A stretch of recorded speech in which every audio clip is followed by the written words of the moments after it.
राजेश जी, सबसे पहले आपका रिएक्शन जो वर्ल्ड गोल्ड काउंसिल की रिपोर्ट आई है कि 25% की गिरावट हमने ज्वेलरी डिमांड में आते हुए देखी फर्स्ट क्वार्टर में, क्या वो बदलने जा रहा है? सबको अक्षय तृतीया की बहुत बहुत शुभकामनाएं। और आज के इस मुहूर्त पे आपके इस शो में आने पे बहुत बहुत धन्यवाद, आपने मुझे मौका दिया। और सेकंड थिंग ऐसा है कि आपका सवाल कि 25% से जो इंडस्ट्री में कम दिख रहा है, मेरा ये कहना है कि इंपोर्ट कम हुआ है, इस वजह से इंडस्ट्री में सेल नहीं है, ऐसा मानना सही नहीं है। क्योंकि इंडस्ट्री में जब कभी भी इंपोर्ट होता है उसके बाद बनाने में 1 से 1.5 महीना लगता है। तो मानता हूँ कि पिछला क्वार्टर ड्यू टू रेट थोड़ा सा स्लो गया है, लेकिन ओवरऑल मार्केट में काफी ज्वेलरी अवेलेबल है। रिटेल मार्केट में मतलब देखा जाए तो सभी लोग अपनी तैयारी डबल करके रखते हैं। अगर मानिए किसी के यहाँ 100 रुपए का अगर कोई सोना बिकने वाला है तो 200 की तैयारी करके रखता है। उसके पीछे कारण भी है।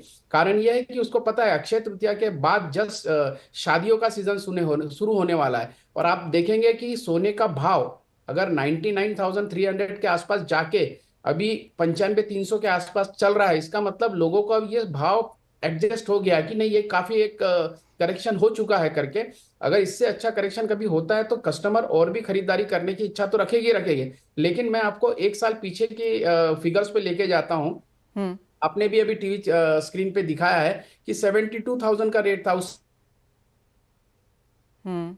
तो 72,000 हमें बहुत महंगा लगता था, लेकिन अभी 95,000 के आसपास का रेट है, तो 72,000 ऐसा लगता है कि वो सस्ता हो गया है। तो जी। कहीं ना कहीं आने वाले दिनों में सोना फिर से एक नया रिकॉर्ड बनाएगा, मुझे ऐसा लगता है। और इस वजह से ये भाव अभी एडजस्ट हो चुके हैं, कस्टमर ने इसे एक्सेप्ट भी कर लिया है। हाँ, मैं मानता हूँ 1 महीने में थोड़ी ग्राहकी कम थी, लेकिन मैंने ये भी देखा है कि लोगों ने मुहूर्त की बुकिंग की है। लोगों ने ये देखा है कि चलो कि भाव एकदम से बढ़ गए हैं, तो एक अच्छे मुहूर्त के दिन खरीदारी करेंगे, और उन्होंने बुकिंग की है। अभी हमारे यहाँ, मैं खुद एक रिटेलर हूँ, इस वजह से मैंने देखा है कई लोगों ने शादियों की ज्वेलरी बुक करके रखी है, और उन्होंने आज के इस शुभ मुहूर्त पे खरीदारी करके वो घर लेके जाना चाहते हैं। मैं स्पेशली पूरे हिंदुस्तान से मैंने रिपोर्ट भी ली है। अक्षय तृतीया पहले तो स्पेशली साउथ इंडिया में सबसे ज्यादा पसंद किया जाता है, लेकिन अभी पैन इंडिया इसे पसंद किया जाता है। और लोग इस मुहूर्त को इनकैश भी करना चाहते हैं। उनको पता है कि आज के दिन खरीदारी करने से उनके पास अक्षय समृद्धि रहेगी, ये कभी समाप्त न होने वाली समृद्धि। और वो आपके 31% के रिटर्न से आप ही के चैनल पे मुझे दिख भी रहा है कि जिन्होंने पिछले साल खरीदी किया उनको 30% का रिटर्न और कहीं मिलना पॉसिबल